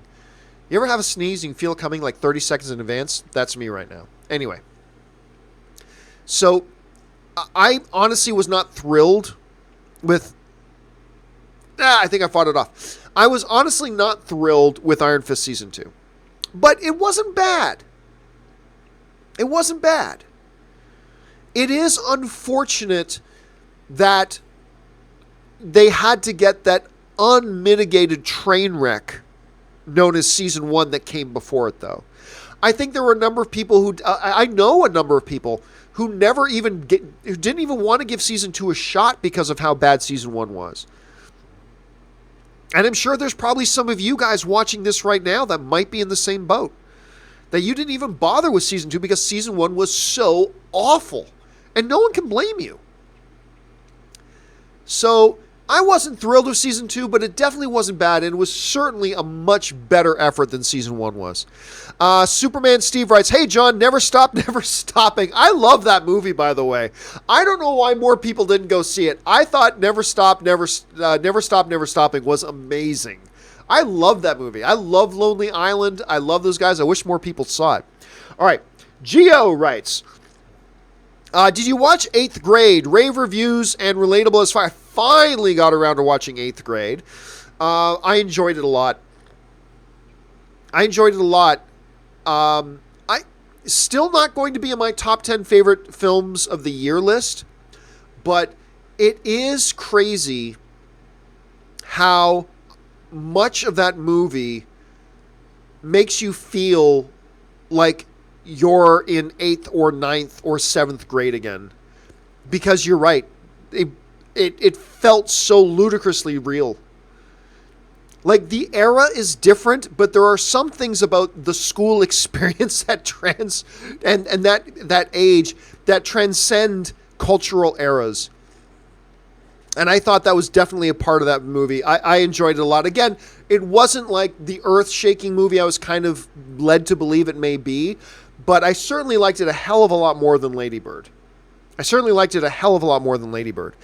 Victor Watson writes, "I'm looking forward to the movie Overlord. I have a good vibe for that movie, just like I did for A Quiet Place." Two different types of movies. Two very different types of movies, for sure. I mean, I haven't even seen Overlord, but I mean, we can just tell from the marketing that's going to be a very different kind of film, no doubt. So I'm with you, man. And you know, we've already talked about Overlord in this episode. I think there's a lot of people looking for it. Again, the early reviews have been very positive. The audiences that saw it at that festival seem to be speaking very, very highly of it. So to me, again, it looks like a Wolfenstein 3D kind of movie, and there ain't nothing wrong with that. Arturo Castro writes, "Hey, John, just want to say thanks for all you do. Your show literally got me through dark times. Patreon supporter since day one. Again, thank you." Oh, thank you, Arturo, for being a Patreon supporter, and thank you for saying that, man. It is great that movies and the movie community, like the corner of it that we have here, can be so uplifting. The movie fan community can be so uplifting and so great when done properly. And I've always been really, really lucky and fortunate to be a part and to have a group of viewers, a group of people that follow me that form such a great community amongst them. Look, even when I start my show, like I get the live stream posted about an hour before the show starts, and without fail, every day there's dozens, sometimes hundreds of people that just jump in there to chat with themselves every day, to chat amongst themselves every day. Because they've just formed this community, and it's awesome that we've been able to do that, that you guys and myself together, we've been able to create that, and the honor is all mine, Arturo. Thank you so much for the comment, and thank you so much for being a Patreon supporter, man. Thank you. You make this show possible. All right. Victor Watson writes, "My favorite movie this year is A Quiet Place, and yes, there's been a lot of good movies this year. Plus, what's left for the rest of the year?" Oh, God, Victor, there's a lot left for the rest of the year. I mean, so just go to the release schedule and go look up for the rest of the year. But yes, I'm with you completely on Quiet Place. I've seen a lot of good movies that have come out since I've seen A Quiet Place, but nothing that has just stuck with me as much. You know, that movie just resides with me now. And the more I think about it and the subsequent times I saw it, it just got better and better to me. And what John Krasinski did, like, seriously, that movie felt like it was directed by a very seasoned director who really knows narrative storytelling. Because honestly, it felt like a Ridley Scott or a Martin Scorsese or a Steven Spielberg directed that. But instead, it was a dude directing his first film. He did a magnificent job with it. Very excited about it. ZCM Zombie Custom Maps writes, "Have you seen Leave No Trace and The Rider?" No, I have not. I haven't seen either of those. Angry Irish Benjamin writes, I find it interesting that Khan Noonien Singh, who of course is Khan in Star Trek, is so fond of quoting Captain Ahab. Moby Dick is indeed a story about obsession and self-destruction. What Khan doesn't realize, it's not an endorsement. But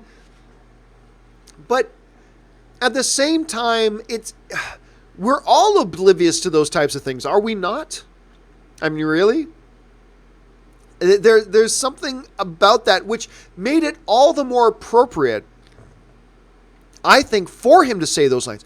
Look back to Star Trek. Also, fast forward to Star Trek Undiscovered Country with Christopher Plummer as General Chang. I believe the character's name was General Chang. He was the Klingon general, right? Quoting Shakespeare, as he said in the original Klingon text. I still have no idea what that line in that movie means, but I love it. It's awesome. Cry havoc and let loose the dogs of war, as he's spinning in his seat. You know, there's something awesome when you get these characters that start quoting those types of lines, right? And it just works so beautifully, especially as Khan is dying there in that chair and he's reciting those lines. It's just such a beautiful and powerful moment. But yeah, definitely, there's a little bit there about the character being oblivious to the irony, if you will, of the fact that they're saying those lines. But I think it's just terrific.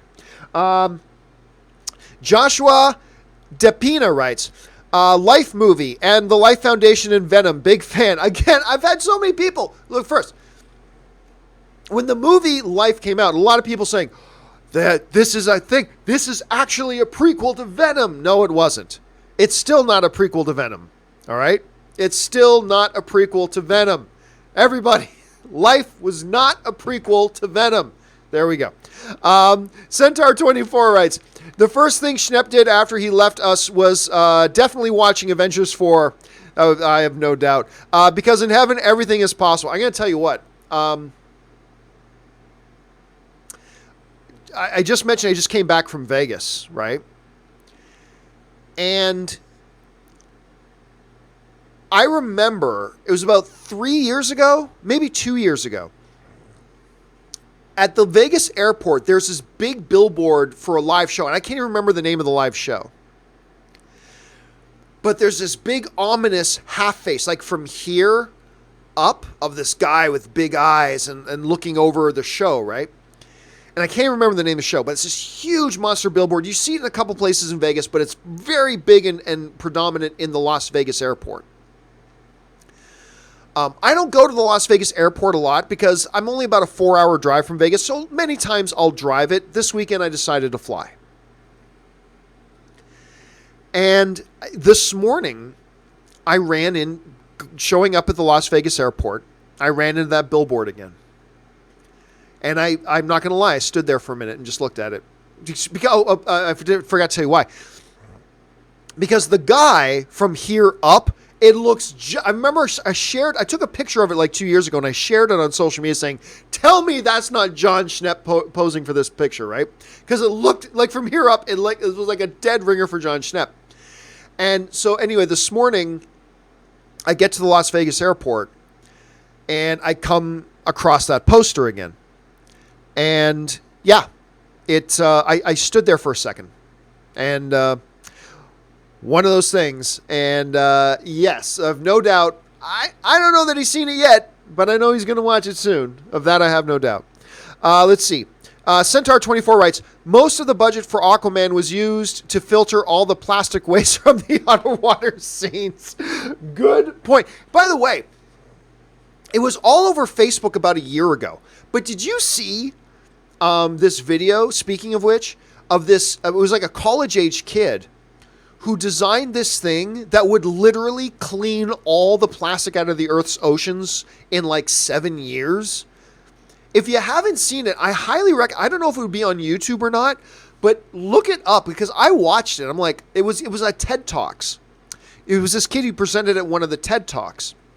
And it was fascinating. It was absolutely fascinating. So totally not movie related, but look it up. If you're at all interested in this stuff, look it up. I thought it was fascinating. A really cool idea. Victor Watson writes, hey, just wanted to tell you, I love listening to your show during your show. Let me try that again. Just want to tell you, I love listening to your show during your show. Thank you. During my workouts. There you go. I have your show blasting on my big speakers while I'm pumping iron in my other room after a long day at work. Enjoy the show, man. Thank you so much, Victor. You know, it's funny. It is strange how often I get emails from people who tell me the different places they watch or listen to the show. I mean, what is crazy, going all the way back to the movie blog days, is how many people write to me to tell me that they watch my show while at work. I'm like, okay, I'm cool with that. Just make sure your boss doesn't see you do it. But dude, I'm glad I can be there, help you blasting through your workouts and all that kind of stuff. So thank you for sharing that, man, and I appreciate that. Warrington Train Spotter 2778 writes, I've been watching the new Doctor Who. It's great, but why are people jumping up and down that the lead is played by a woman? It should not matter nowadays whether it's a man or a woman in the lead. I agree, Warrington, but I got to tell you, I have been very pleasantly surprised that I haven't really heard much commotion about it at all, honestly. Now, I'm not embedded deep in the Doctor Who fan community, so maybe there's more stuff internally going on there, but I gotta tell you, as just a casual, media consumer, I have really seen very little quote-unquote backlash, almost none. I've seen very, very little backlash about the fact that the new Doctor Who is a woman. I really haven't seen any, which is really nice. It's actually really surprisingly refreshing to not have some big controversy over the fact that it's a woman. Who cares what gender the character is, especially if you understand who the character is. So maybe you're referring to like stuff. Again, I'm not embedded in the Doctor Who fan community, so maybe there's been more upheaval and uproar about this there, and maybe that's what you're referring to, in which case I'm kind of insulated from it. I don't see that stuff. But yeah, as an individual, though, I've been kind of pleasantly surprised about how little commotion I've heard about it. So that's one thing. And thanks to you, Warrington, and a number of other people who keep telling me they're enjoying this new season, I'm going to give this season of Doctor Who a shot. I have not been a Doctor Who fan for a very long time, but everybody's telling me this is a season I can get on board with, and I'm looking forward to trying it. So thanks for the recommendation, man. All right. Now I'm really going to try, because we're approaching 2 hours, guys. I'm going to just fly through these last few ones. Sorry about this. Who wins in a fight from ZCM Zombie? Wilson Fisk versus Lex Luthor. Oh, hand-to-hand? Easy. Fisk, man. Fisk can, take on Daredevil and can take... Lex Luthor couldn't do that. Tristan Sheehan writes, Johnny English 3 isn't the best, but it has two of the best gut-busting laughs I've had in the theater, but the rest of the movie is meh. Still enjoyed it. You know what? I like the first two Johnny English films. I know they're kind of not looked on very favorably by a lot of people. I like the first two Johnny English films. But the marketing and the trailers for this one have been so bad. They didn't even make me grin. They just looked awful. So I just had no interest in seeing it whatsoever.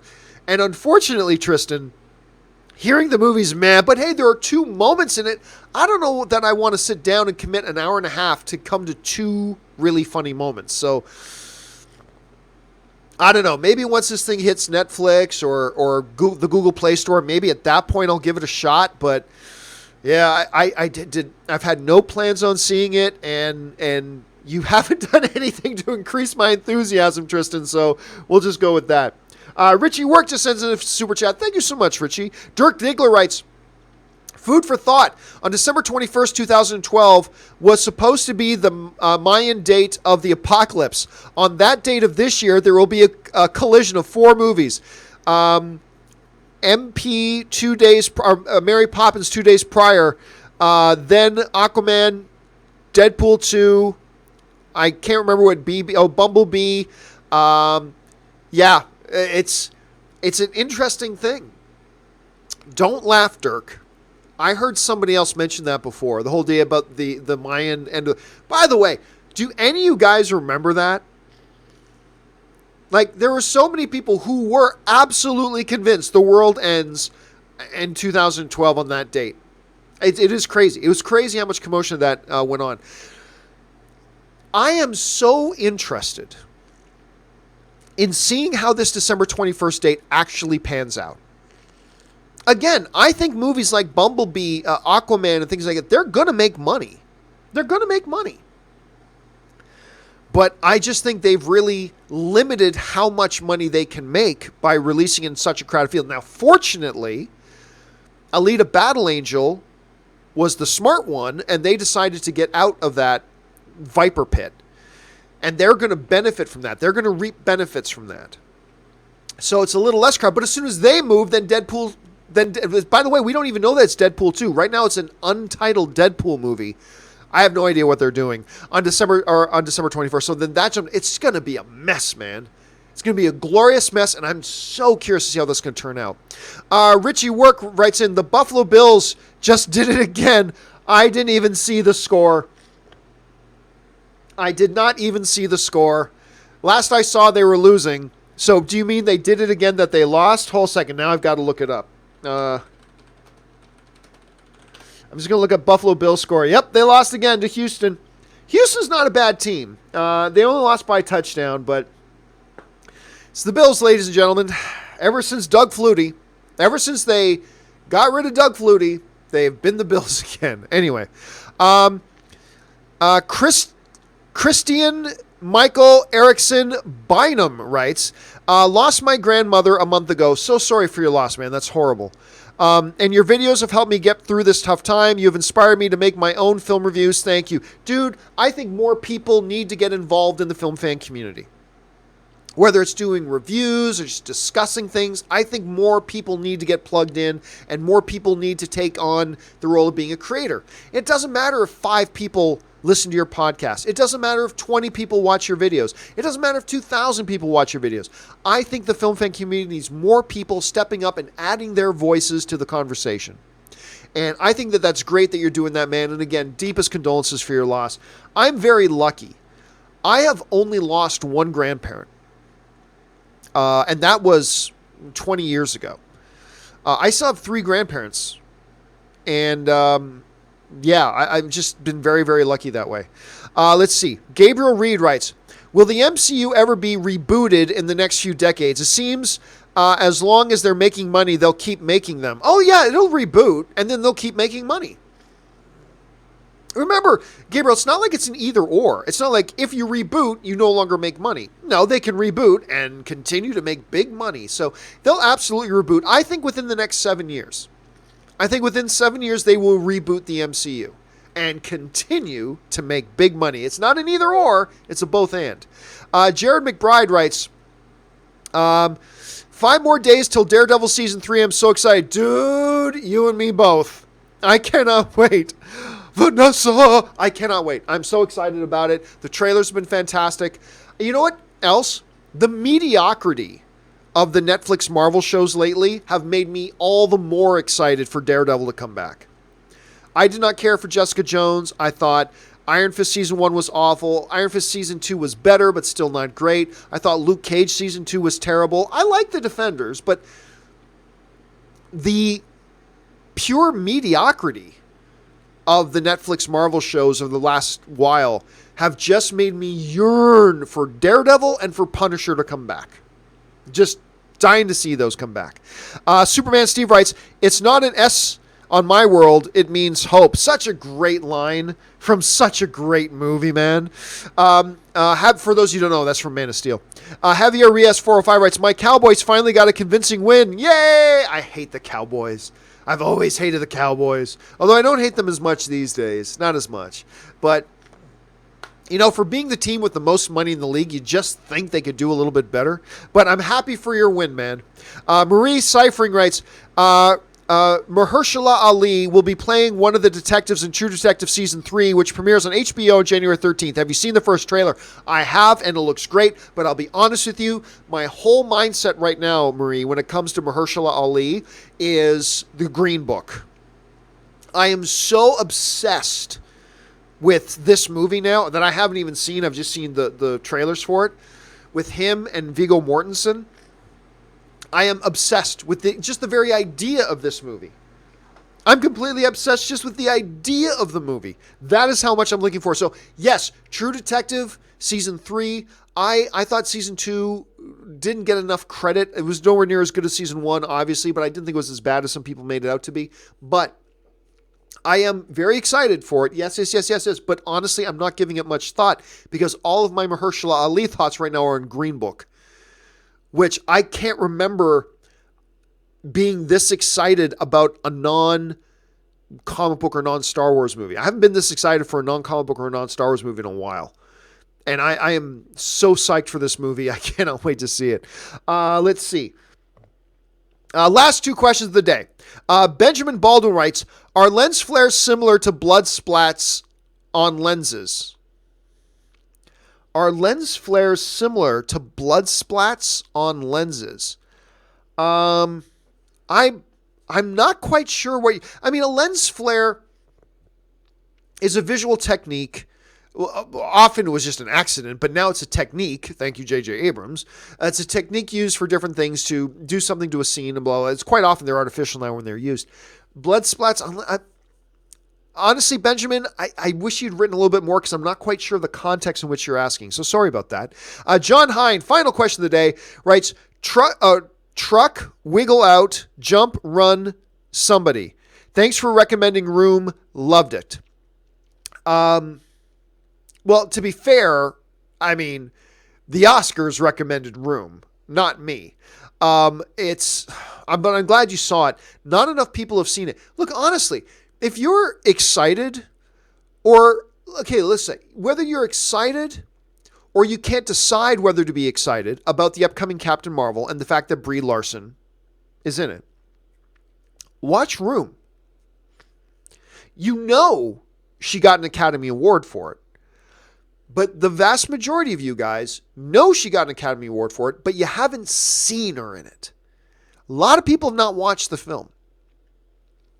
Watch the movie, man, and then tell me if your excitement level or tell me like what your excitement level for Captain Marvel does at that point.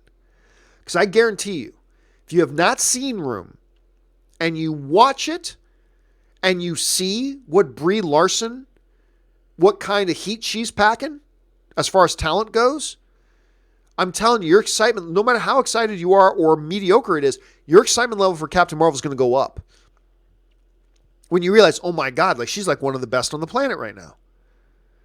And your excitement level will go up. So I'm glad you had a chance to see that, John. Good on you.